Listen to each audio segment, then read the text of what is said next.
Monday, July 10th, and welcome back to so many of you. Welcome to you first-timers who are joining us today. It's good to have you here on the Damon Bruce Show. Welcome back to the Plus, the place where all the cool kids seem to be hanging out these days. Man, the summer is just trucking right along. We are past the 4th of July.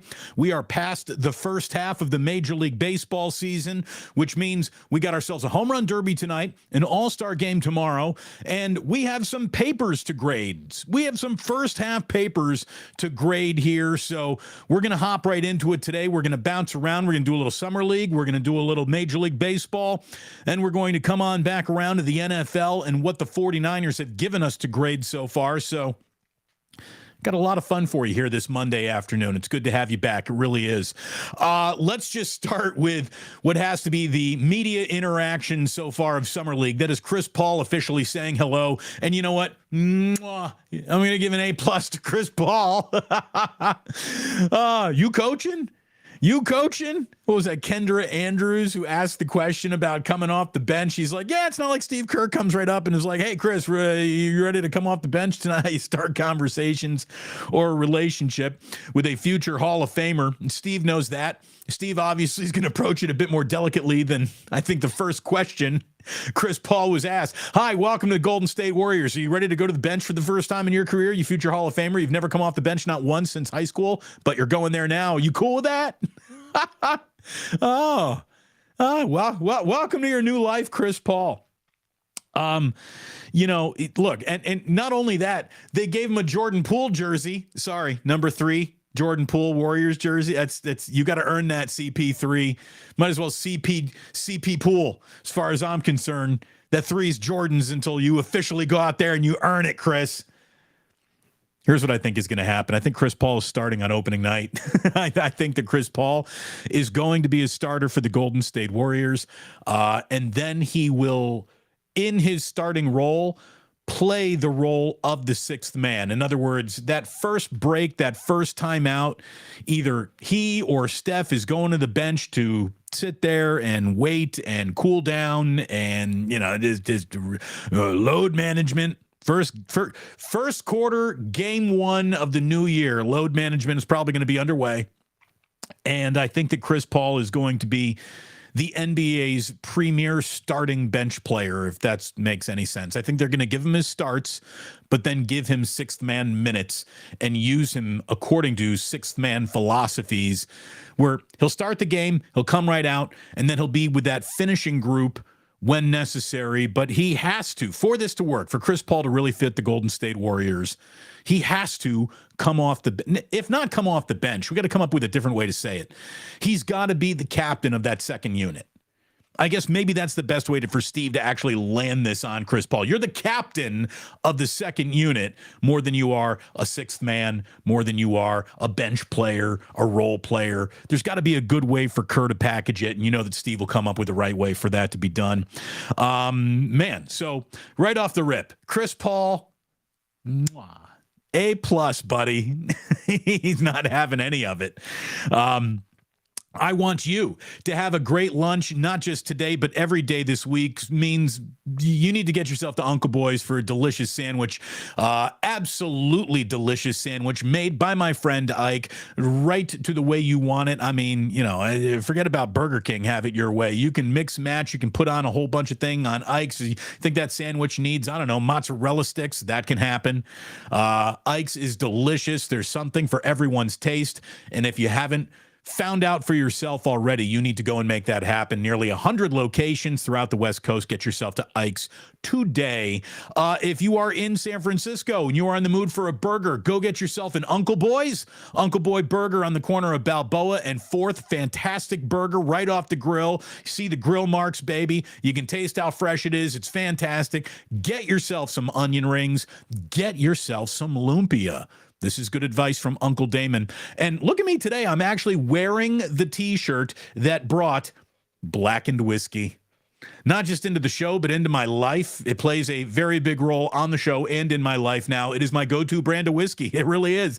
It is fantastic. Don't take my word for it. Find out yourself. Go to Bevmo. Get yourself a bottle of blackened. I've got listeners who are now sending me their Blackened testimonials on Twitter, and I certainly do appreciate that. Thank you so very much. Get yourself some Blackened and keep rocking on Metallica. Indeed. All right, we got grades to hand out. Lots of letter grades today. Are you ready? Let's start with, and well, I actually got a couple of early chatters in here, as always, as we always do. The early birds do show up. True Blue Forever was saying, hey, am I the only one who thinks that Seth Rogen is going to be a guest on the Plus with some of these Damon picks? Look, Seth and I, we got similar facial hair, the glasses. I'm an honorary Jew. He's an official Jew. So maybe there's a little something there that we can mix in. There's a lot of Seth Rogen in me and me in Seth Rogen. I'll admit it. There's something going on there. I don't think it's dramatic as everyone says, but I have had a person like run up to me and actually try to meet Seth Rogen. And I'm like, I'm not Seth Rogen. But that has happened. There was a discussion of onion rings. AJ Cruz was saying that Sonics surprisingly has good onion rings, but they also prone to break apart easily. Well, then that means it's not a great quality onion ring.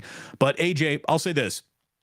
Sonic has the single largest commercial to restaurant I haven't seen ratio ever. I see Sonic commercials all the time, and the amount of Sonic restaurants I've actually seen with my own two eyes, it's infinitesimal. I could count them all on one hand. And this is even when I lived in the Midwest. Like there was one Sonic in Fort Wayne, Indiana, and I lived there for a little while, so I saw that one. I heard there's one like out in Walnut Creek. I haven't actually seen that one. I think I've seen one other Sonic in my life.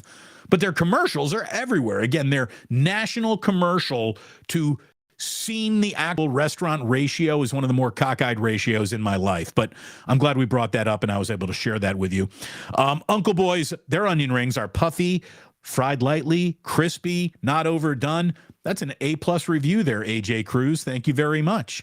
Speaking of grading papers, La Profesora is back. She is here to help grade papers, whether or not she was just called away for a meeting or not. La Profesora is always here with us when we're in paper grading mode. Thank you very much to Nuclear Now, Solar Later. Okay. Pound it, pound it, pound it, pound it. Pound it indeed. Pound it all the time. And Stacy, thank you. Good morning to you, Stacy. She says good morning.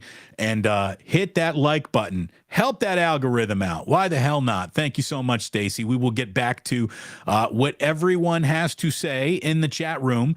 Hello, Otis Bird. Look at that right there, reporting for duty as always as our fearless chat room leader. He is reported for duty. Thank you very much. Otis Bird the third. Good to see you. Good to see you, Mitch. Good to see Rockin' New Era 84. I mean, all the usual suspects are in there today. Chris A., what's going on? Eric Johnson throwing up the Metallica love. Absolutely.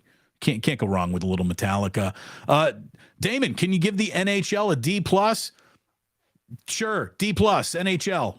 Wasn't even thinking of them, to be totally honest with you. Let's get back to all of this in just a little bit. We'll get back to the chats. We have some grades to give out. Hello to the Shaw. Hello to Irwin. Irwin shouting out Lumpias. Oh, yeah, that's what I'm talking about. Irwin, he got a Madison Bumgarner from Ike's on Friday. I like that an awful lot. All right, I could just get lost in these, which is why we pushed them all to Club Plus, so I actually don't have to get lost in these. Although, Hype Flicks, thank you. Your name I'm seeing more and more, Hype Flips. Thank you very much for hanging out. There's one in Hayward and one in Pittsburgh, so the Sonic cometh. Okay. We have a double confirmation on that with Rockin' New Era 84. There's a Sonics in Pittsburgh. They do have a tasty strawberry lemonade. I used to love the strawberry. Was it cherry lemonade? Hot dog on a stick? Oh, that was really good. That was really good. All right, so we got to get back to grades. The single grade that I wanted to give out the most gets an incomplete. I was dying to see Trace Jackson Davis either on Friday or on Sunday with the Warriors in their summer league, but he hasn't played yet, so Trace Jackson Davis gets an incomplete. I'm sorry to say that. Let's start with the summer league's headliner himself, Victor Wembanyama. There's been a lot of criticism about the first game he went out there and didn't have. He didn't shoot well. There's a lot of what he hasn't done so far. He's played in 2 basketball games in the United States. And if you see anything, like if you're willing to give him anything other than an A, you just don't know what you're looking at. I've never seen a dude that big have wiggle on his game like he's got it, have a handle and a dribble and look as comfortable bringing the ball up the court as Victor Wembanyama, 7'5", in sneakers, and he's something else. And if you can't see that right away, forget the shooting percentages. It's all new to him. He's going to get that down. I've seen the future of basketball, and it's that guy. Like, holy mackerel. He's got everything he needs to be the best offensive and defensive player in basketball in the next 4 or 5 seasons, for goodness sakes. He gets coached up by Popovich. If he really does have that dog in him to be coached up and to get better and to hit that weight room and to get stronger, if he keeps his head out of the clouds, if he keeps his head out of trouble, oh my God. Victor Wembanyama. I mean, say whatever you want, whatever the inaccuracies of that jump shot or his finishing around the rim look like to you right now, he can correct those. No one can just all of a sudden jump into a body like that. Like, what he's got is fixable, and what he has is basically unobtainable. Good Lord. I mean, to think someone actually walked away watching Victor Wembanyama and going, nah, I'm not impressed. Dude, you don't even know what you're talking about. That guy is 19 years old and the future of the NBA. Oh, my gosh. Very impressive.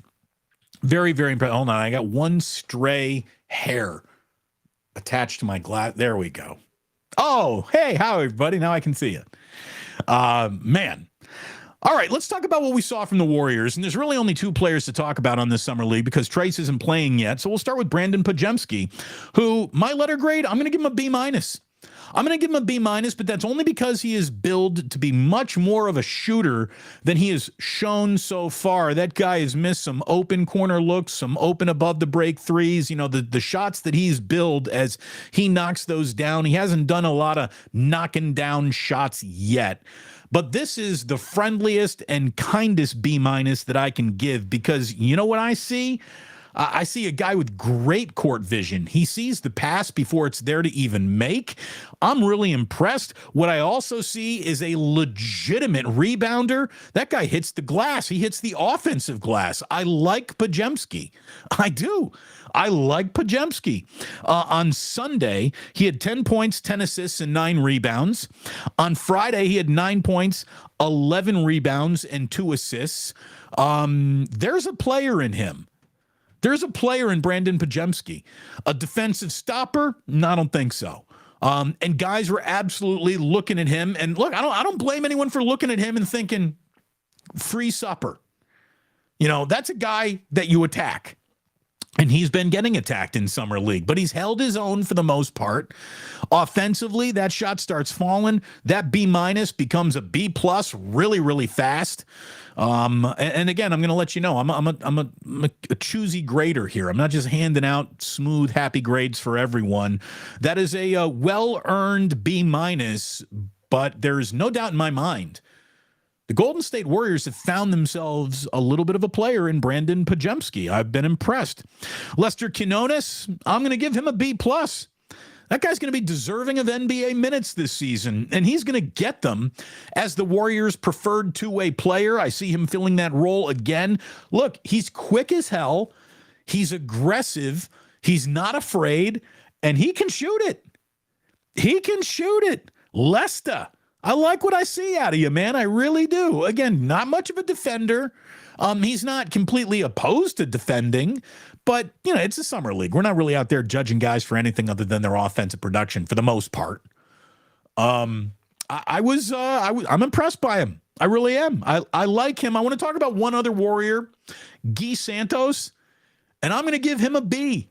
I'm going to give Guy Santos a B because you know what? He's a basketball player. Unfortunately for Guy Santos, the Dario Saric signing took what had the chance of him making a team for opening night, if that was even a possibility for a guy who's got G League kind of written all over him. But that's not going to happen now because of Saric. But I like him. I like Guy Santos. Guys out there playing his rear end off. And we'll get to more of that in a second when we give the NBA Summer League an overall letter grade.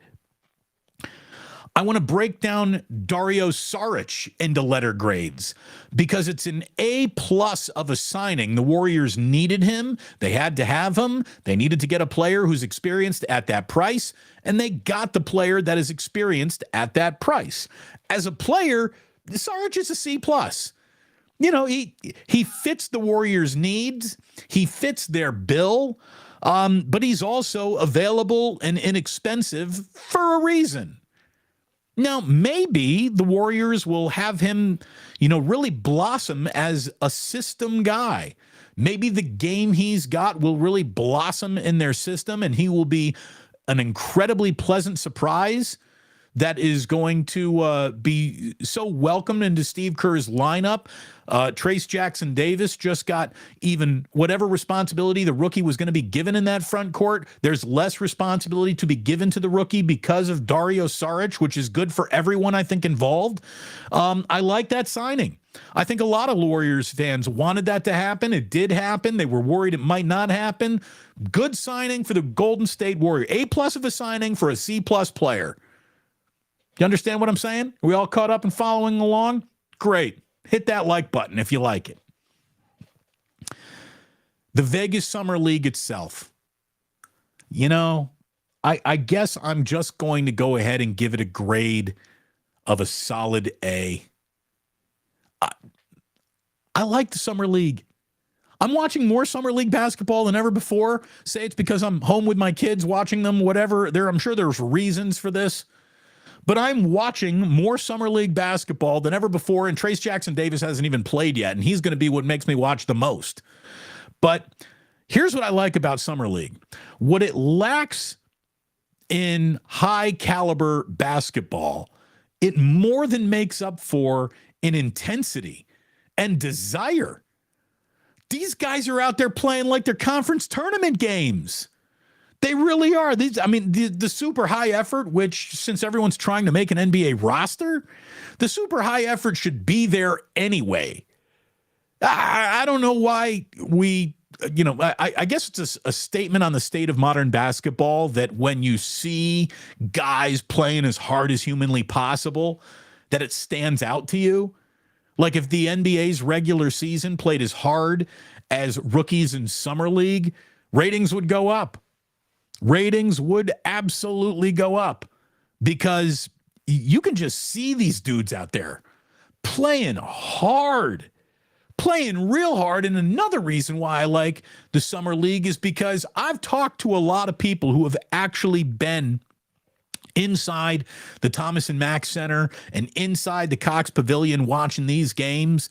The Summer League, I think, is quickly starting to, I don't know if anything's ever going to replace that first weekend of the NCAA tournament. The opening round of the NCAA tournament to me is like the greatest time to be in Vegas. That is the ultimate dude bro trip there could ever be. It's so much fun sitting in a casino sports book while you got games coming down to the wire, and half the book is on one side of the bet, the other half is on the other side of it, and it's just the intensity in a Vegas sports book in the NCAA tournament is really something to be experienced just once in your life. Like, it's phenomenal. You got to go. You got to go.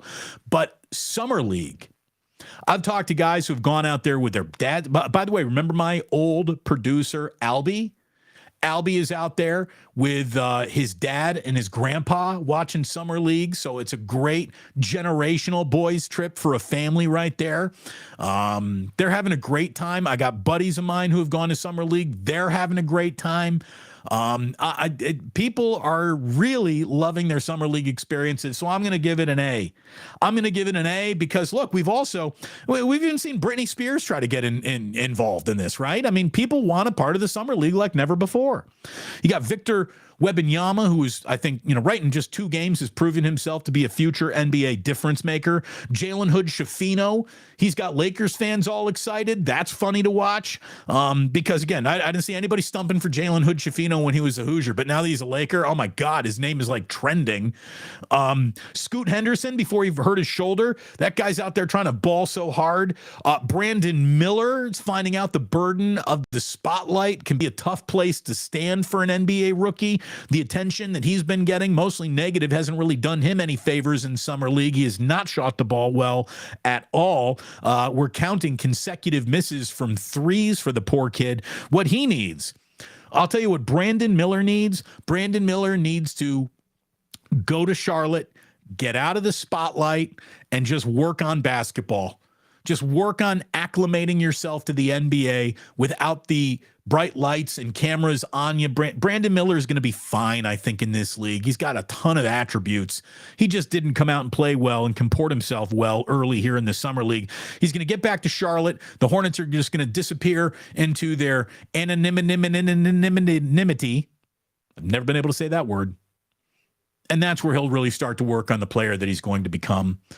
One other thing from Las Vegas that is absolutely stealing the show, the Sphere. Oh my God, you see that thing turned into a basketball for the Summer League? I've seen it turned into a globe. I've seen it turned into fireworks. I've seen it turned into a steal your face for the Grateful Dead. I've seen that thing light up and just be a weird kind of burning sphere thing. That officially looks like the coolest thing I've ever seen in my life in terms of that's a building. People can go inside of that. Oh man, I can't wait to see a show at the Sphere. That thing looks unbelievable. Absolutely unbelievable.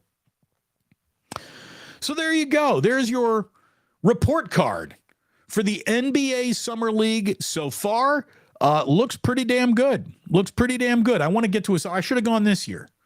Again, had the means and ends had been there, maybe the Palouse will be able to afford that business trip next summer. This summer, again, belt's a little tight.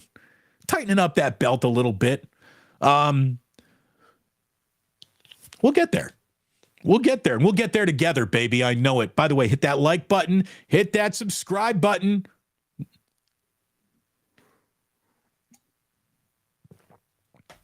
Baseball's first half is officially over. Let's give some letter grades. John Fisher, Oakland A's, F. Good. Got them out of the way. Logan Webb. Logan Webb gets an A+ for his effort on Sunday, doesn't he? A complete game shutout. You're going to have to explain to your children what those are. You see them so rarely these days in baseball.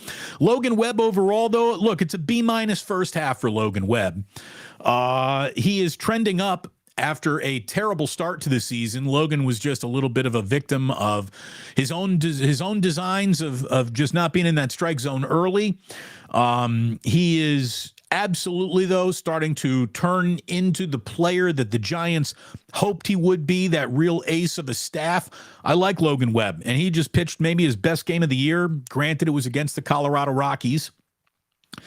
If the Giants are going to make noise in the second half, though, Logan Webb needs like 2-3 more of those in the second half. He's really got to go ahead. And if the Giants are going to be not just a team that flirts with a wild card, but a team that maybe flirts with winning its own division, and a team that keeps on taking the Dodgers and the Padres and eventually the Diamondbacks and keeping them at bay, it's going to be because Logan Webb has a monster second half. He has to be the anchor of that pitching staff, which its bullpen is really solid. And we all know who the closer is. He's at the All-Star game. So, interesting. The Giants' first half itself. And again, I'm grading harshly here. And my harsh grade for the Giants' first half still has them coming out a B+. Considering that everyone thought that they were going to be a failure this year, I mean, I didn't. You can go back. You can check the tapes from former radio shows. I was the first one to say, as bad as that offseason was, not landing Aaron Judge, the Carlos Correa fiasco, the signings that really weren't ballyhooed to be much of anything, Conforto, Haniger, so on and so forth. I thought it was going to be decent. I thought they were going to be decent. And you know what? When you're 8 games above 500 at the All-Star break, you're more than decent. You really are. There are 2 other things other than their own decent play breaking their way. Number 1, the Padres were kind of a first half mess. And number 2, the kids that they brought up, which they were either going to sink or swim with, they've swam with them. They didn't sink with them. The youth movement is the second thing that's really kind of breaking the Giants' way in the first half. There's no doubt about it. Again, 8 games over 500. The bats have certainly cooled off in the week or 2 before the All-Star break here, but everyone goes through a less than glorious 10, 12, 15 game stretch in a Major League Baseball season. I've always said you want to get that stretch out of your way before the All-Star break, not after it, when the price of poker feels like it goes up, because now all of a sudden games remaining starts becoming a blip on the radar. So the Giants, they can hit a little. They've got a really good bullpen. And when they get a decent start, they're a tough team to beat. They're not nearly the defensive adventure that it felt like they were nearly every game last year. So they've improved in that department greatly. And because of it, like, Farhan can't put the for sale sign up on that lawn. He can't. He can't do that to that clubhouse. You want to talk about losing a clubhouse full of guys? Yeah, Farhan, he owes it to the guys in that dugout to make a move before the deadline to make this team better. Go get yourself another starter, Farhan. Go get yourself another bat. Do it. Do you have the pieces to trade for Shohei Ohtani? I doubt it.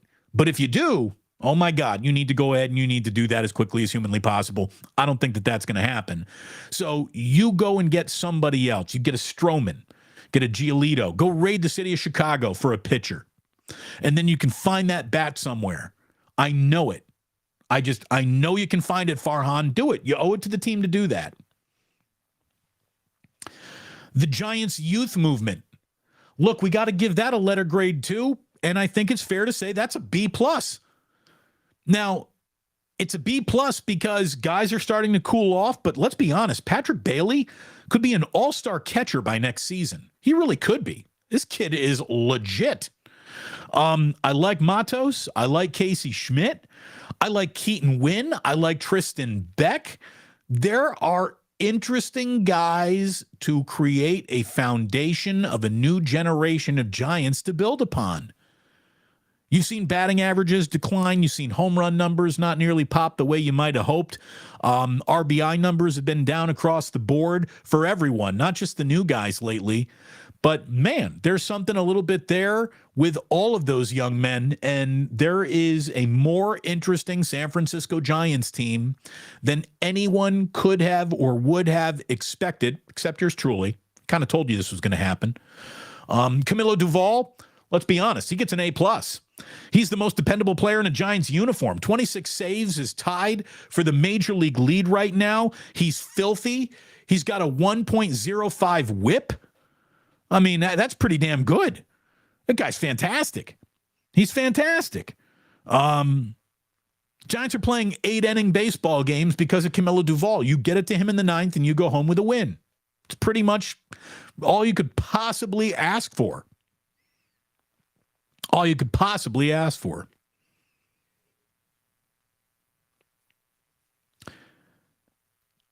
I want to grade, even though it hasn't happened yet, the All-Star game and the Home Run Derby. So there isn't really even a difference between the National League and the American League anymore, and we used to depend on the All-Star game to give us matchups between pitchers and hitters that otherwise we would not see unless these two teams met in the frickin' World Series, for goodness sakes. That, to me, is what made the All-Star game, well, one of the elements that made the All-Star game so special. That element has now been thoroughly removed, so the All-Star game feels less special because it doesn't provide that you can only get them here baseball moments. I don't like that. The home run derby. The format is always hard to explain.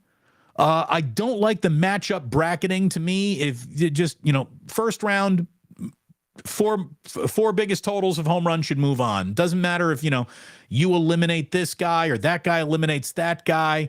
If one guy eliminates somebody with 11 home runs to their 8 home runs, and then the other round, you get a guy hitting 30 home runs and 20 home runs, and the guy with 20 home runs goes home, while the guy with 11 home runs, because he was arbitrarily matched up against someone who had a really bad first round of a home run derby, they get to move on. I don't like that. I don't like how rushed it is. I don't like the fact that you can't see the ball land because they're trying to get as many pitches in as possible. And they tell you that you're not supposed to throw the next pitch until the other pitch to the ball lands, but that doesn't necessarily happen. So, C+. I'm going to give a C+ to the home run derby and the All-Star game. Neither of them happened. I feel that those are pretty much of your, those are pretty accurate grades, even though we haven't even seen the papers yet. Farhan and Kapler. What grades do they get? Farhan and Kapler. How about this? We're just going to judge them on a pass or fail, and they're passing. They're passing. There's no doubt about it. They put together kind of an interesting team, and this team, I don't think, is done being put together. It better not be anyways. So we'll see what this passing grade turns into for both Kapler and Farhan. We saw that the Giants selected a two-way player in the first round, taking Bryce Eldridge with the 16th overall pick in the baseball amateur draft. With their second round pick, they took a shortstop, Walker Martin, from a Colorado high school. And with their, they ended day one by taking a left-handed pitcher from Kent State named Joe Whitman. So we'll see what those players turn into. If they turn into major leaguers someday, that passing grade will maintain for Farhan. We need to see him start landing free agents, making big trades, and drafting players that show up and contribute. So we'll see what all that looks like. Rob Manfred, you get the world's most sarcastic A+. You've earned it all, you asshole. Oh, he got booed thoroughly, and I love to sell the team chance when the Oakland A's were making their picks. We won't even talk about who the A's drafted because, of course, those players are trying to be wrapped up into a trade right now or to be sold off the minute that they become actual major leaguers. We know how it works.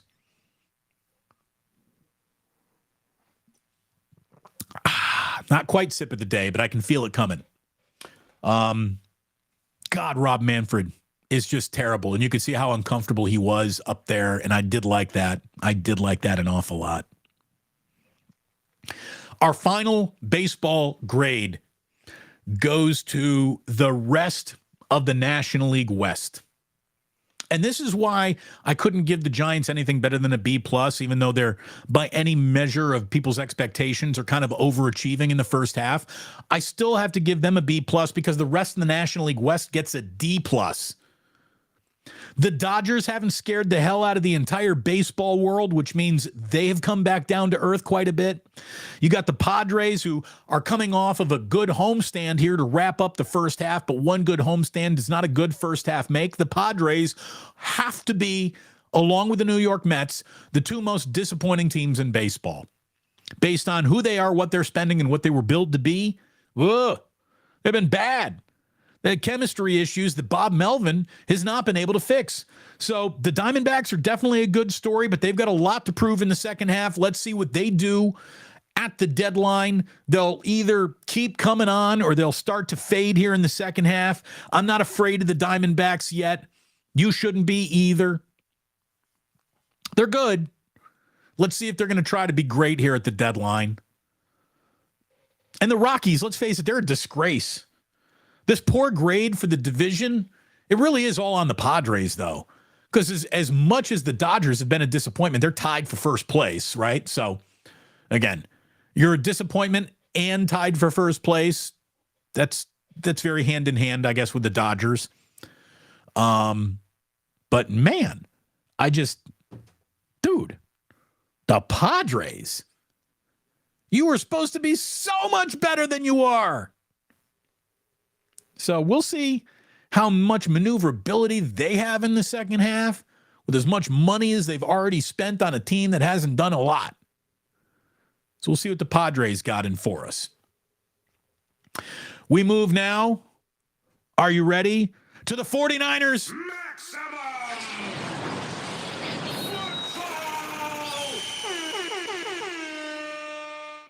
I love that as much as Ray hated it. I really do. Look, I'm going to give Brock Purdy, Sam Darnold, and Trey Lance. You're all getting incompletes. I'm sorry. I'm so sick and tired of talking about the three of those guys in any definitive terms, with all of them, Purdy included, is a huge, I don't know. I don't know. I like Purdy. I think it's going to fit. I like what I saw, but it's a small sample size. Trey Lance, I don't know. Sam Darnold, I don't know.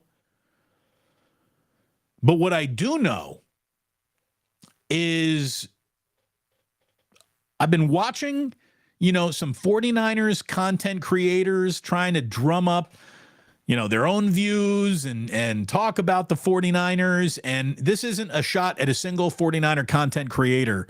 It's not. This is a shot at the 49ers rumor mill itself. You know what letter grade I'm giving the 49ers rumor mill? I'm giving it an F. The 49ers rumor mill gets an F because there isn't a single interesting rumor to even generate about this team beyond the position of, well, what do you think is going to happen at quarterback? The rest of the team, the reason why there isn't a lot of interesting offseason rumors about the 49ers is because they are loaded. They're loaded. They're stacked with talent everywhere.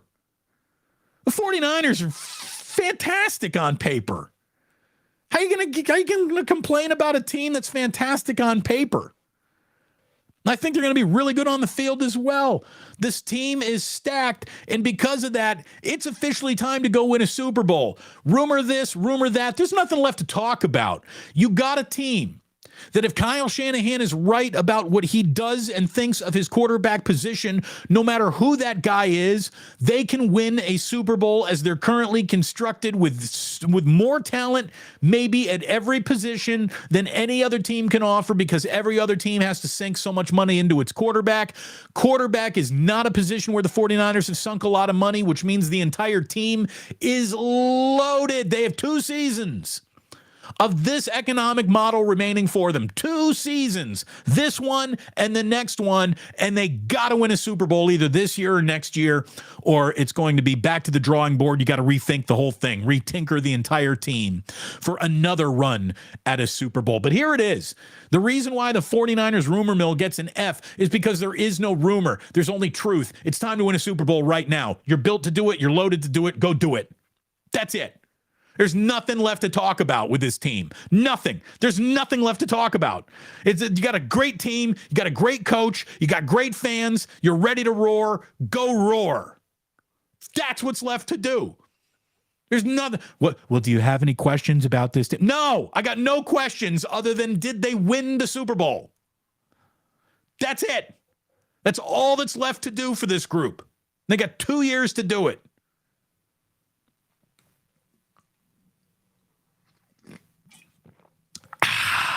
And that is your sip of the day.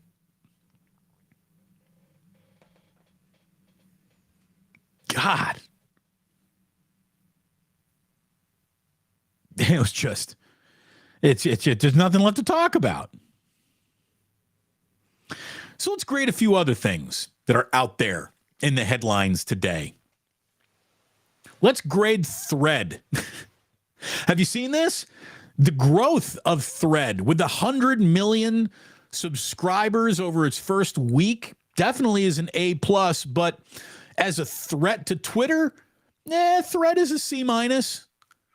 And I can prove that to you because everyone is linking to everything they do on Thread to Twitter.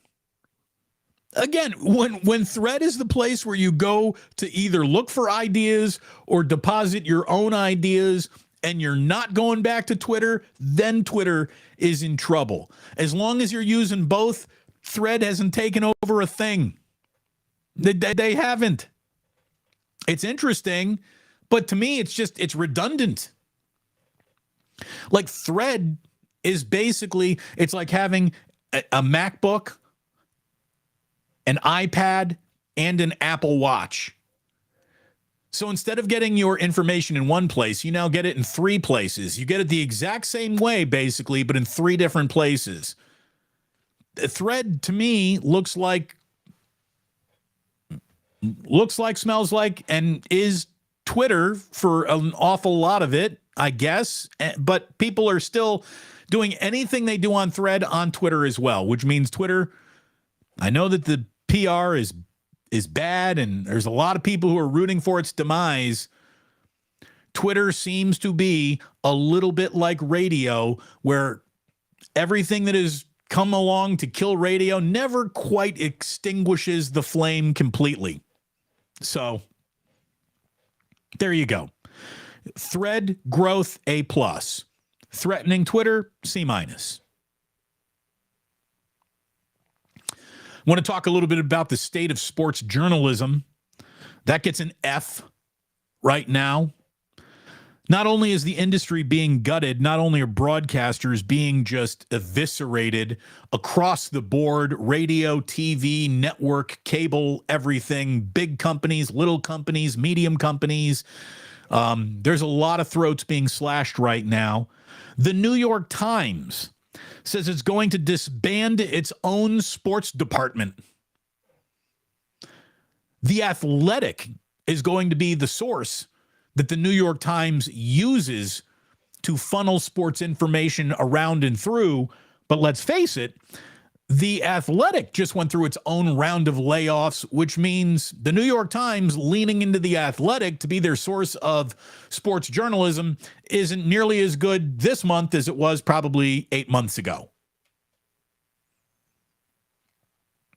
So, God, it's sad, man. Did you see that the LA Times is no longer going to have box scores, standings, or game stories, TV listings, or a daily sports calendar to accommodate their new 3 p.m. deadline following the sale of their printing press? Seriously? Like, newspapers, I know there's a lot working against you. No one's working against you as much as yourselves. I mean, the problem with the newspaper is that it becomes an ancient artifact the moment it's printed. Now you're telling me you got to print it earlier, so early, because you're renting or sold off your printing press, that you can't even accommodate like late stories anymore. It's all got to be wrapped up by 3 o'clock West Coast time in the afternoon, or it doesn't make the next day's newspaper. I mean, I don't know what to do. I don't know how to help you. I don't know how to help you if you're going to just throw your arms up and declare poor and helpless at every turn, mostly the printing press. Good God, sports journalism. What the hell? What the hell? I think we need to give the Poole a grade. That's fair, right? Let's give the Poole a grade. I'm going to give us a B.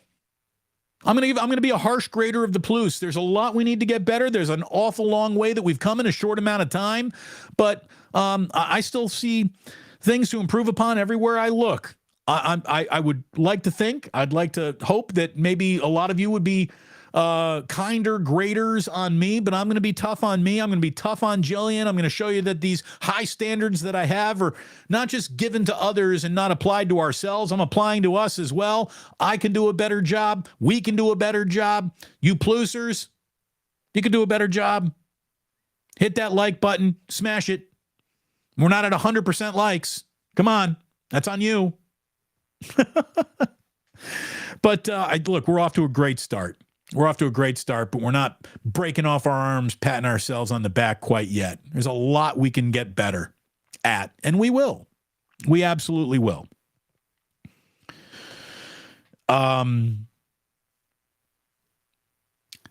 The Northwestern hazing scandal, which I talked a little bit about on Friday. And again, Northwestern, you're making it hard for me to defend the merits of hazing. You really are. You're making it hard. You're making it hard. Just look, there is some hazing that is right and good and team building and good natured and fun. And I will defend that to the day I die. But I'm telling you, what you're doing, Northwestern, is indefensible. Like I even said on Friday, if this is just about like admonishing players, teasing players, or being too tough on football players, that's called football practice. That's just standard operating procedure for a football team. Your HR unit, your HR department might want to change that. Go fuck yourselves. It's football. Nothing in your HR meeting applies to the laws and the nature of a football field or a football team's practice, especially at major Division I college football. That's just the way it is. It's rough. It's nasty. It ain't there to be beloved. You probably don't want to know how the sausage is made, and stop paying so much attention to anything other than game days because you don't know how it works. But the minute it gets sexual, you can't defend it anymore. You can't defend anything that is creepy or kinky or anything like that. And that's where Northwestern went. And that's why, you're probably going to see Pat Fitzgerald lose his job. The Northwestern student newspaper is the actual hero here. We're talking about the status of actual print journalism. Northwestern student newspaper is doing a better job than the New York Times at covering sports these days. The hazing that took place centered around a phrase called running, where according to a former player and a student athlete that made a mistake at practice, would be restrained by a group of 8 to 10 upperclassmen dressed in various purge masks, and then they would begin dry humping the victim in a dark locker room. Why? I mean, that's the thing. There's a lot of ways to get messages across. The violent dry humping of football players, I don't know how that really fits into hazing. That's taking it too far. That's not good. So let's not do that. Fitzgerald's probably going to lose his job over it. That 2-week penalty got re-examined, and the school's looking at it again. It'll be interesting to see what happens there. But the minute your team hazing drifts into the realm of that's a little sexual, that's where you lose everyone. That's where you've officially lost the argument that hazing has a place on a football field, which it does. But it just can't have a place in the dark locker room with dry humping involved. That's gross.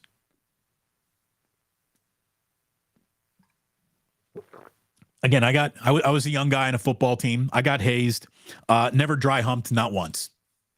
And I thank my football teammates for not dry humping me. How could you just lay there and let dudes dry hump you? Like that can't happen.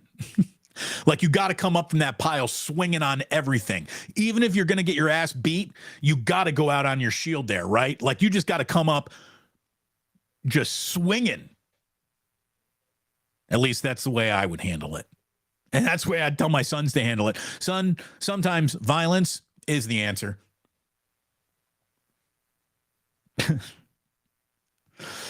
I want to give one more letter grade here. One more letter grade. And it goes to Jordan Poole. Let me tell you, I've heard an awful lot of people talk about what they didn't like about Jordan Poole, and sometimes it was well-founded. More often than not, though, it was kind of unfounded, and he was being judged against Warriors' expectations, which, he might not have lived up to from a defensive standpoint or from a careful with the basketball standpoint, but what Golden State Warrior truly is defined as careful with the basketball. There's not a lot of them.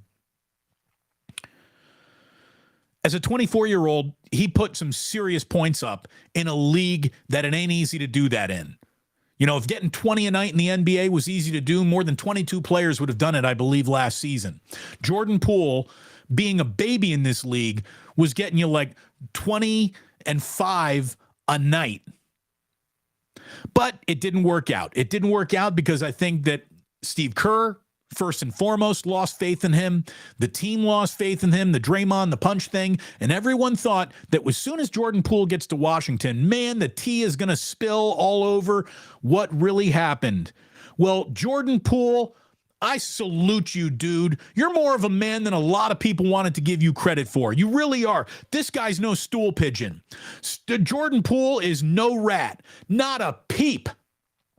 Not a peep about what didn't work out with the Golden State Warriors or any axe to grind against anyone, Draymond specifically in the organization. Jordan Poole has conducted himself in such a professional manner that if this is the way he had conducted himself behind the scenes with the Golden State Warriors, he's probably not traded. Dude, Jordan Poole, man, a lot of you disrespected that guy. Jordan Poole hasn't said a peep, not a single negative word about the team that just traded him away, not nothing about the player who absolutely accosted him in a practice, nothing. Jordan Poole, what about your time with the Golden State Warriors? He'd be like, well, man, I'm just here to play with Kuzma now. What a duo we're going to be. Dude, crazy respect. Crazy respect to Jordan Poole. Going full-on big man telling no tales out of school. I appreciate that. I hope a lot of you appreciate that too. You got content creators left and right upset with Jordan Poole because he's not just giving you all the dirty information now that he's not a part of the Golden State Warriors. That to me is some real man shit. It really is. So respect to Jordan Poole. Respect to Jordan Poole.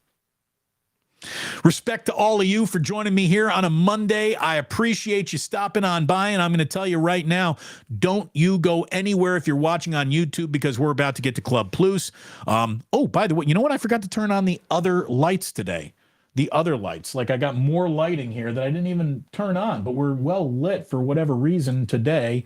So we're going to turn that on before we turn everything else on, including the disco lights, which I'll just plug in right here and now. And if you're just listening on the podcast saying, where do I get these disco lights? Well, you got to stick around for Club Plus. That only happens on YouTube.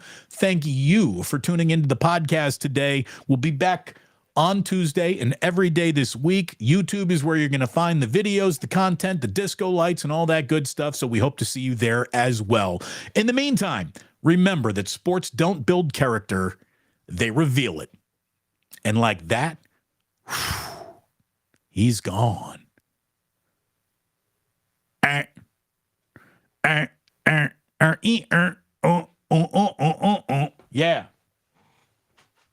Look at this. Blackened Metallica co-branding. You like that? You like that? I hope you do. T from the 203 as we get into Club Plus. D for the Padres. They're hyped. Yeah, they were. F for the Rockies. Indeed. Oh, well, they're bad. Oh, F for the St. Louis Cardinals. T from the 203 just handing out letter grades like cookies this morning. I appreciate that. Way to be on brand, on theme. Do appreciate it. The Rocky Mountain Razorback. Rockies suck. Yeah, they sure do. That's not a good baseball team. Irwin. Hello, Irwin. He writes, maybe a new thing for the Giants, but continue to grind it while the backs and Dodgers continue to look confused. Well, here's the thing. They're going to get right when their starting pitching gets right. So the Giants need to get their starting pitching to get right so they can keep up with those teams who I think are going to get it right. I certainly think the Dodgers are because their resources feel like they go to infinity. I don't know if the Diamondbacks got resources like that, but it's going to be interesting to see how it all comes together. Again, so many of your messages and things you've already talked about have already gone. We're jumping right into the baseball because I don't get to see all your letter grades from the NBA portion because you all give it away so much and so quickly on the chat. You're all looking to talk to each other that it all goes flying past me. True Blue forever though. He liked the Maximum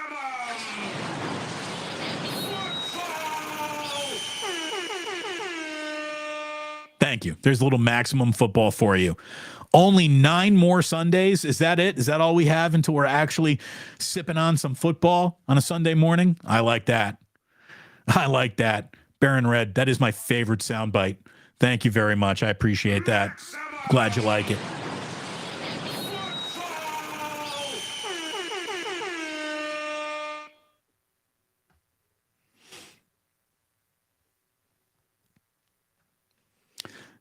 Irwin says Larry is pounding out Niners videos. Again, he's great at it. He's great at pounding out Niner videos. To me, there just isn't nearly as much to talk about because we know where the entire team stands. It's loaded to bear at every position. Go win. I mean, to me, the debate of how they're playing and what they look like, obviously, when the season starts, we're going to have a ton to talk about. But the preamble, like, to me, there isn't much of a preamble. The preamble is this, simple. Win a Super Bowl in the next 2 years. That's it. If those are the standards that you're holding a team to, there obviously isn't that much to discuss, right?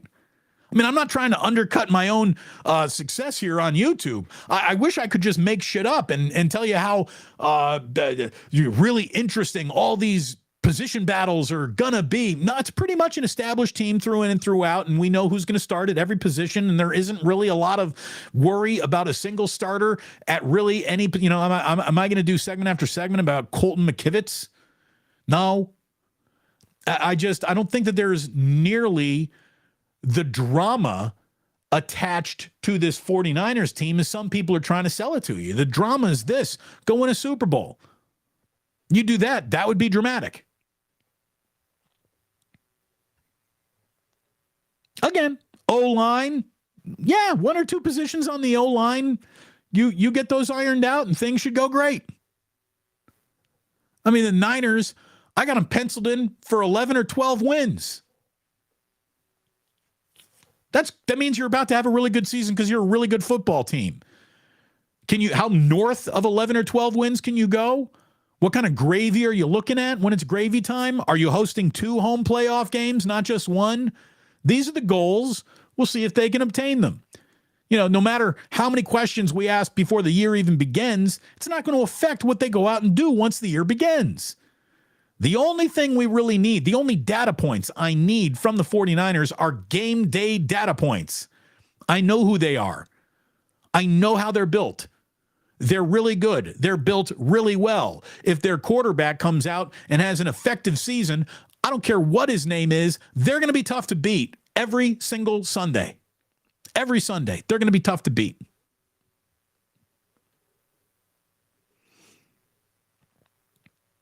T from the 203 says, yeah, it's going to come down to the Eagles and the 49ers. I think the New York Giants are maybe going to be in that conversation. The Dallas Cowboys are going to be in that conversation. If things go right, the Rams or Seahawks could be more interesting than anyone who wants to downgrade. Both of them are going to be. I'm not buying any early Bears hype until I see it. Things always go wrong. The Packers are just the freaking Packers again. No big deal there. Don't know about the Vikings. Maybe Derek Carr and the Saints make them more interesting than a lot of people are expecting, but I don't know. I don't really fear them. It's going to be 49ers and Eagles. That should be your NFC title game. Again, you put that game in Santa Clara, that's a game I think the 49ers can win.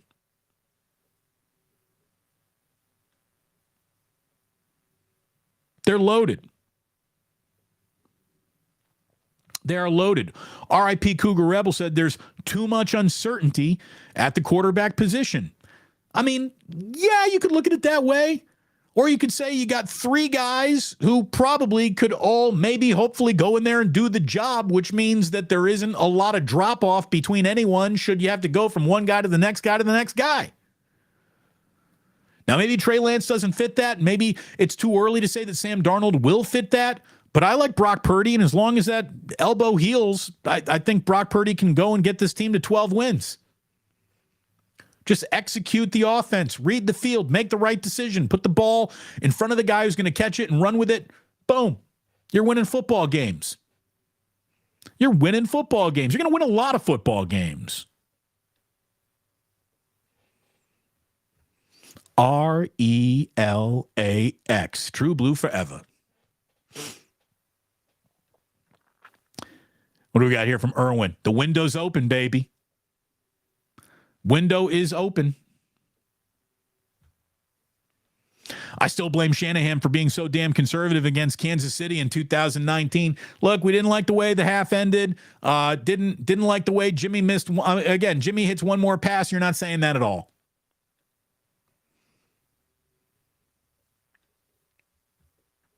And here's the thing. You know what that Kansas City team was? Awesome. The Niners were good that year. They weren't awesome. Kansas City was awesome. That was the peak of the Kansas City Chiefs, and they've gone on to appear and win one more Super Bowl and appear at 2 more Super Bowls. Like, dude, the Kansas City Chiefs are the best team in football over the last 5 years. There really is no second-place team to even discuss. So, losing to true historical caliber greatness, which the Chiefs, they entered that realm of. There's not a lot of shame in losing to that. There really isn't.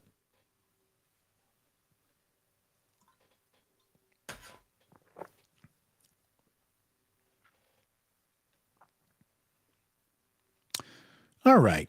What else we got? What else we got over here going on? T from the 203 says, I like Threads more than Twitter. But are you still posting on Twitter? Because if you are, that means you don't really like Threads that much more than Twitter. What do you check first? Do you start your day with your Thread account or with your Twitter account? Until you are starting your day with your Thread account and not really going back to Twitter, Twitter's winning. I mean, it's very early. The initial growth is off the charts, but we'll see. We'll see what kind of staying power it really has. And let's face it, people are sick. The totally homogenized marketplace of ideas that Thread is promising itself to be isn't what people want. People want to be outraged. People want to see their enemies and what they're thinking. Remember, people who love Howard Stern listen for an hour. People who hate Howard Stern listen for nearly all 3 hours. People watched Tucker Carlson because they loved to hate him. People love to consume what they hate. Twitter is full of that, which is an actual advantage that it has still over Threads. Now, we'll see. We'll see what all happens.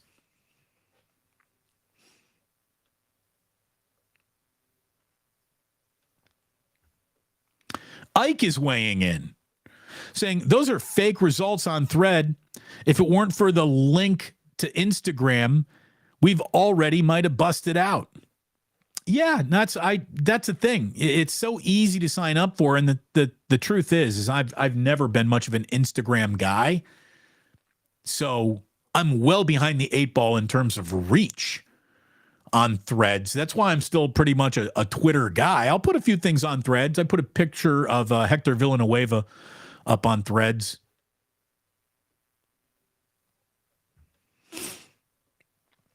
John says Thread is an anti-Elon thing. Well, that's it.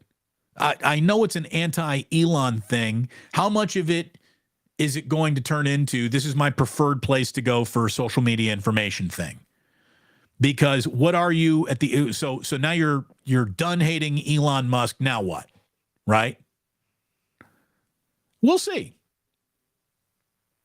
We'll see. I still don't understand why they haven't just straight up said, so what we're going to do is allow you to follow the people that you like and then get information in chronological order in which they put it out. That's all I want from social media. Once someone does that, stop using your algorithm to decide what you think I might want to see and let me tell you what I want to see. And just let me see that. If Threads did that, then I would be like, all right, this is interesting.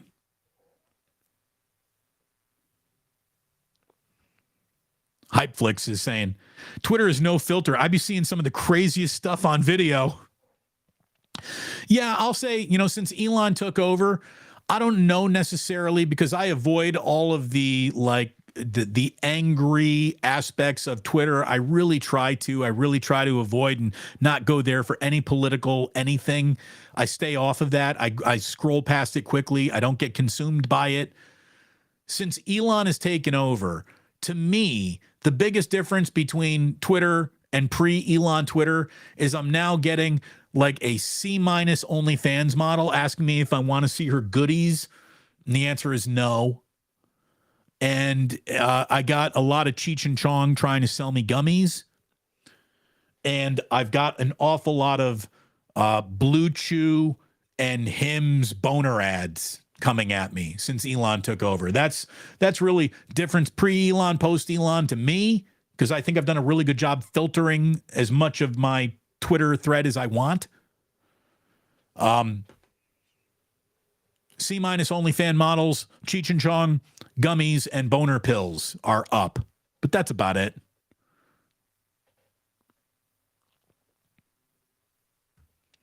Talking about the New York Times, yes, Legends Pizza said, did you see the New York Times basically disbanded sports section? Yeah, it's nuts. It's nuts. We got Mitch saying, what's the point of newspapers anymore? Yeah, I mean, that's a problem. That the question, how about this? Newspapers can't even answer that question. That's a problem with newspapers, right? They can't even answer that question right now. So it's really disheartening, man. I mean, when I was a kid, that newspaper, that box scores, the sports section, you're not even printing the standings anymore? Not even the major league standings? I mean, it's like you're just basically punting on trying to cover sports. Now, we all know that everyone goes to their phone for all the immediate information, but I don't know. I'm old-fashioned enough to still like a newspaper in my hand. Now, Damon, do you subscribe to the newspaper? No, only electronically, to be honest with you. I'm not getting a physical newspaper delivered to my door, but I'll pick one up every now and then. I still love that Monday after the NCAA tournament, USA Today with the full pullout of every single team that got selected. I love that newspaper. But newspapers how about this? The internet has been working against newspapers very, very hard to make them obsolete. But I don't think anyone has sped up the obsolescence or the demise. I don't think anyone has sped up the demise of newspapers as much as newspapers themselves. You know, they've gutted newsrooms, they've gutted resources, they've gutted budgets, they've closed down, newsrooms in cities all over America. The consolidation of news into the aggregation industry has really killed newspapers. And it stinks. And I sing a swan song, and I don't think many people even want to hear it. Most people don't even care.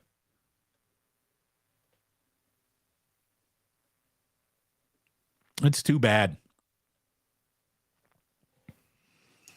Uncle Boys, we love you, man. Uncle Boys is saying, look, I'm seeing a lot of people watching. You're only 56 likes. Get on it.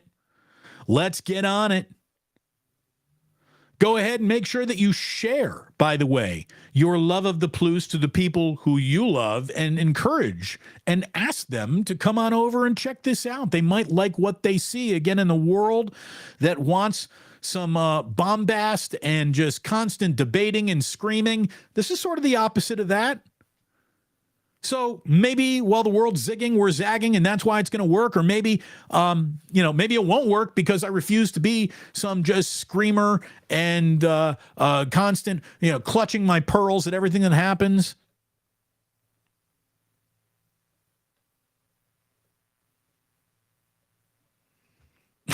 HR. Our team hazing involved strange vegetables. I can say no more. Well, like what kind of strange vegetable?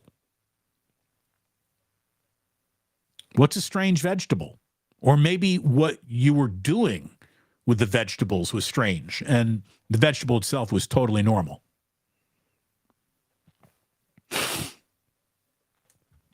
Will Pat Fitzgerald get another job or is he done?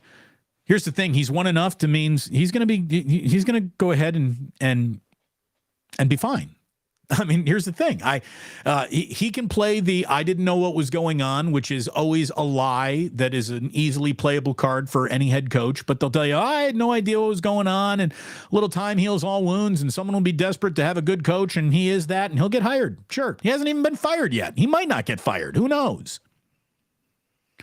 Mitch is right, by the way. He's like, that's not even hazing. That's just some grinder shit. It really is. I mean, dry humping, that's really not hazing. That's just gross.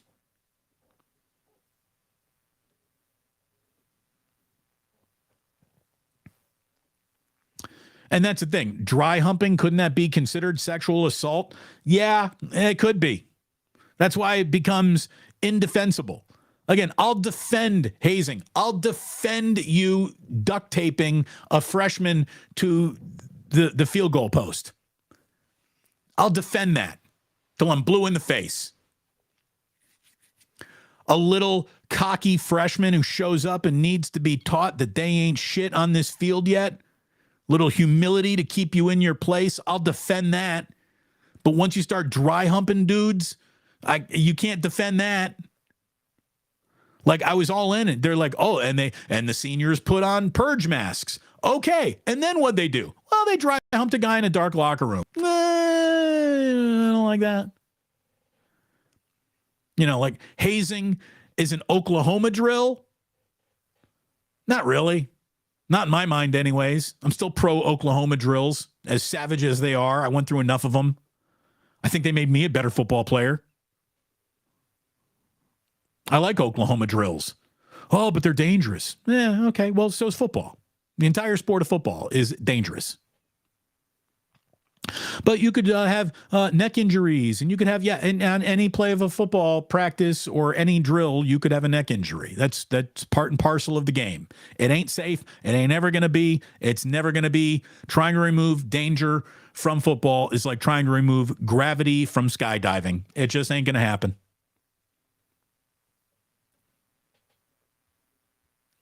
By the way, we've come into the Jordan Poole ain't half as bad as y'all thought portion of the chat here.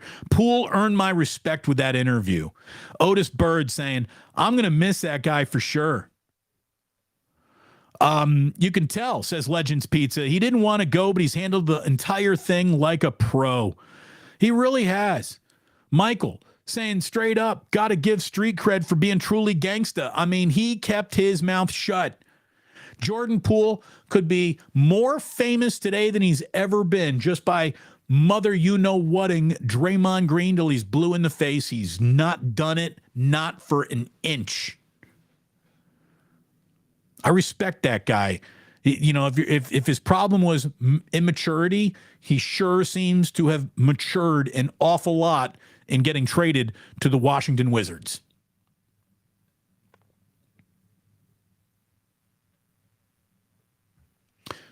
I'll tell you what, this is a good point.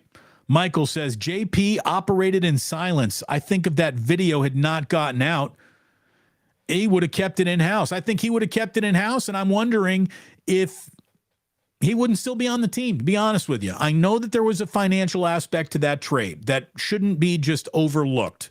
But I also think that they were happy enough with what Jordan Poole might be someday to have continued investing in him, had the whole thing not just turn. I think Steve Kerr turned on Jordan Poole a little bit, just didn't like his attitude. I think Steph Curry obviously had something to do with it, but Steph was all singing and praising on the way out the door, and Jordan Poole, again, he's no stool pigeon. He's no rat. He's keeping his mouth shut. He's not putting any of his business or any of Draymond's business out on Front Street. And I think he's earned more respect in interviews than he did playing last season.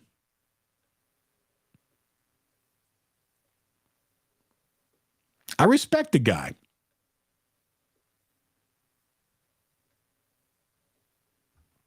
Damon, the lighting's so balanced. Again, maybe we got too much hot lighting in here. That's before we got into Club Plus, obviously.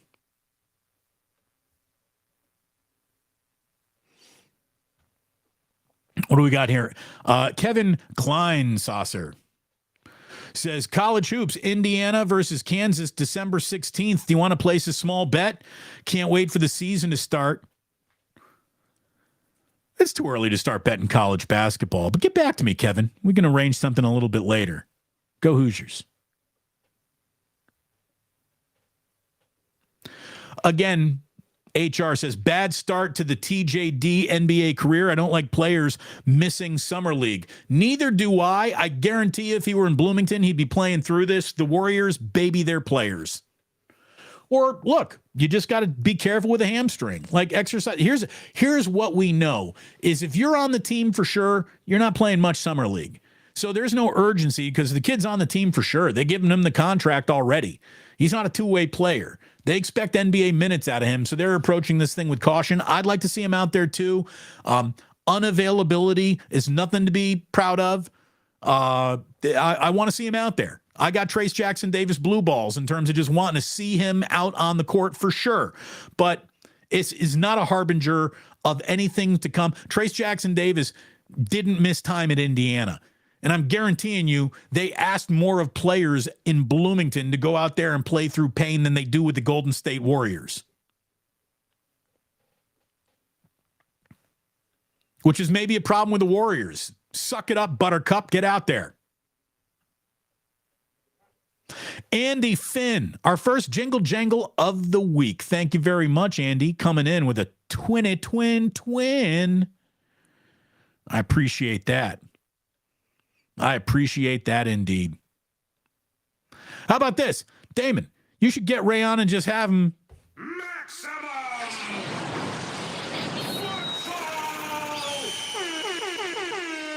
Just basically, just troll Ray with his least favorite soundbite. Again, Drew Down knows what's up. He's like, somewhere Ray Ratto's pissed just hearing that maximum football sound. He doesn't even need to listen to it. I think he just feel it in the universe. B. Paul 30, Jingle Jangling, 5 bones. Here's to a little Metallica. That goes in the ganja jar. Thank you so much. Appreciate that.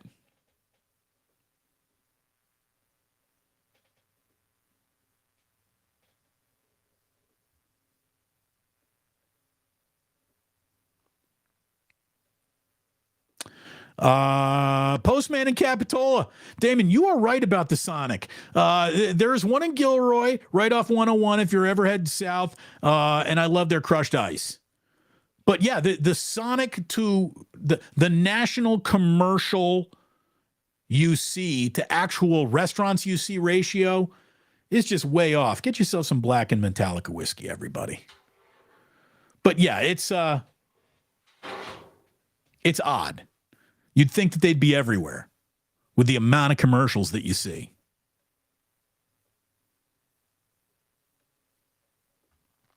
What is this? We'll never forget when Greg Papa said David Fizdale and Bonte look a little bit alike. That totally comes out of the blue. I don't know if Papa was wrong. I could see a little Fizdale and Bonte. Yeah, there's something there.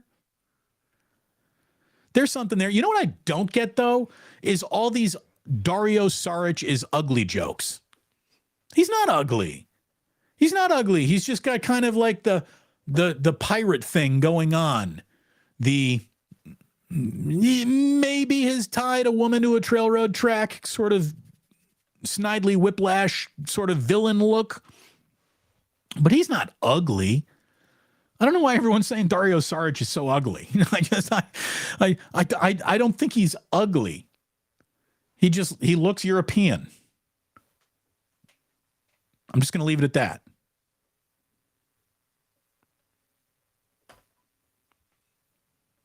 Postman in Capitola says, hey, man, no Tour de France updates? Well, the whole part of the Tour de France update was I used to get to play Plastic Bertrand and saw playing Pour Moi, and without the song, there was really no demand or desire for the Tour de France, and because I can't play the song, no, we're not doing the update. I'm sorry.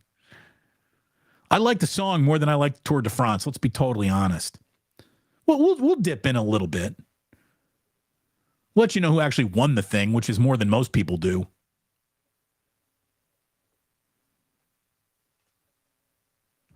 Chef A says, on a summer league note, God, Mark Jones, please learn how to properly pronounce Lester Quinones' name. By the way, how long is it till someone calls him Cojones? Thank you, Chef A. Yeah. I mean, he's even got me pronouncing his name wrong. It's Quinones, not Quinones, but I think I've said Quinones today already.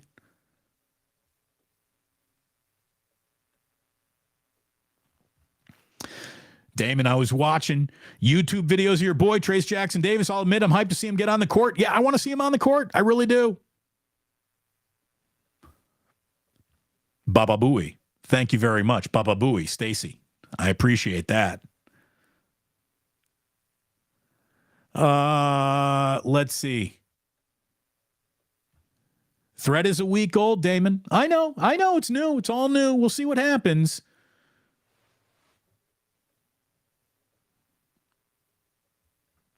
Lev says, Damon, I think it's time to go at least 2 hours. 1 hour is not enough. But you see, leaving you wanting more is an important ingredient in show business. It's an ingredient which, unfortunately, Sports Talk Radio doesn't ever get to deploy because you just got people looking to fill 4 hours of content over and over and over again when they're just doing, when I would do a 4-hour show, I would basically do a 1 hour show 4 times in a row. No one wants that on YouTube.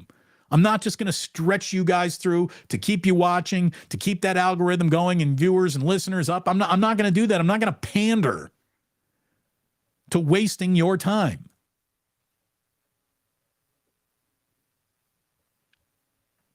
And my wife, who knows an awful lot more about tech world and social media, Jillian right here is the point that I'm trying to make. Let's see how many active users is on Threads 6 months from now. Let's say it's Christmas morning and you want to wake up and you want to give a Christmas greeting to the world. Merry Christmas from my family to yours. You're going to put that on Threads? Are you going to put that on Twitter, then put it on Threads? Are you going to put it on Threads and not put it on Twitter? Or are you going to put it in both places? Because as long as you're putting it in both places, Twitter hasn't gone away an inch. In order for Twitter to go away, people are going to stop using it. Just because people have started using Threads does not mean they've stopped using Twitter. And I see, numbers are down. Interaction is down. Let's see how long it lasts. Let's see how long it actually lasts. Uncle Boys, you're right. Twitter's too hilarious to ever just die. For everything that's wrong with it, there are still enough things right with it.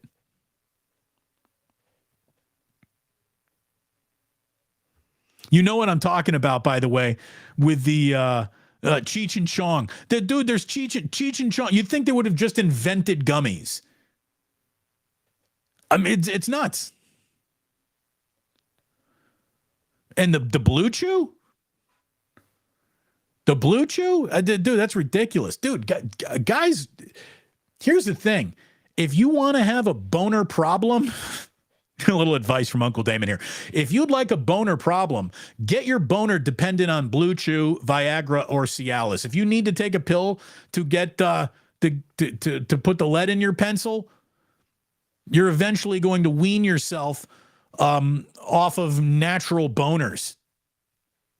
Behold the natural boner. Embrace it when it is there. Boner ads, you say?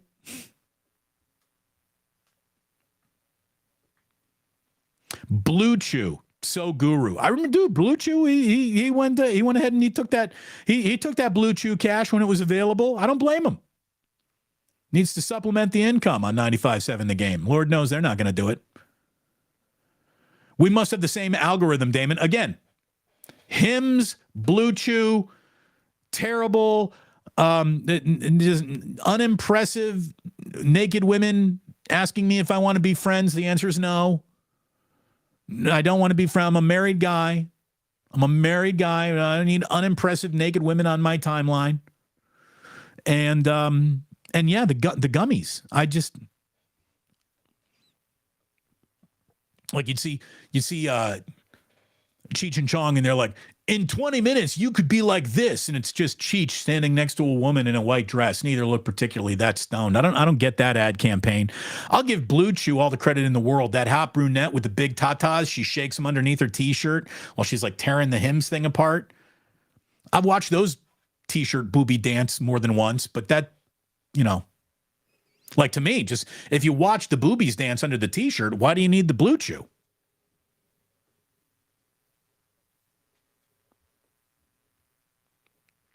All right, what else we got? What else we got here? What else we got? Jillian's talking about reading Ray Ratto as a little girl. Okay.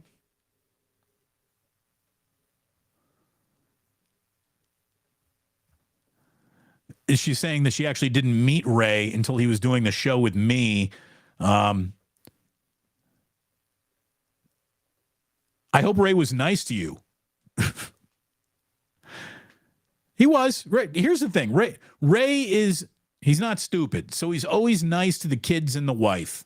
Me, not at all. But he was nice to my kids and my wife. He was nice to Elena. Yes, he was. He was nice to Elena and Gianna as well. Ray's not so socially inept that he doesn't understand it's important to be nice to the ladies in the room. Ray gets that.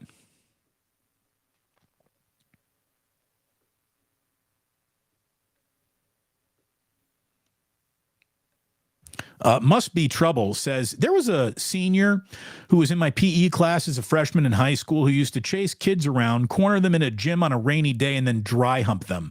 He's a sheriff now. Oh, great. That's great. Oh, man. Good to know.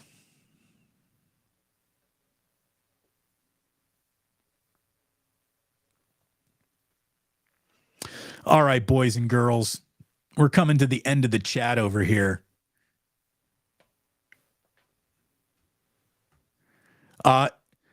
Damon, what would 95.7 The Game do with money when they got it into the super chat? Well, I'm sure the station would keep it and not give it to a single broadcaster who was on the air at the time. I'm positive of that.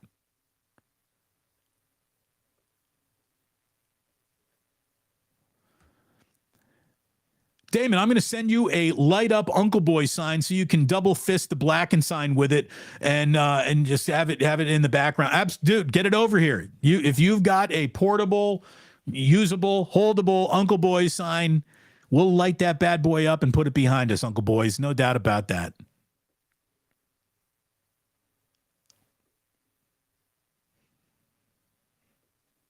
All right, kids.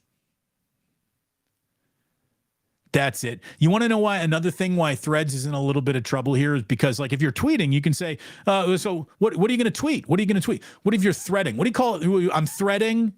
I'm sewing. I'm stitching. What is the act of putting something on Threads known as? You're tweeting on Twitter. What are you threading on Threads? Is that what we're calling it? I don't even know. I don't know.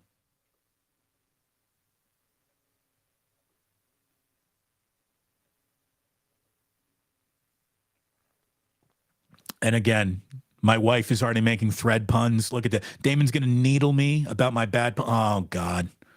That's it. If Jillian's going into pun mode, it's officially time to wrap this up. Good Lord. I'm going to spare all of you. Blue Chew coming to Ike's.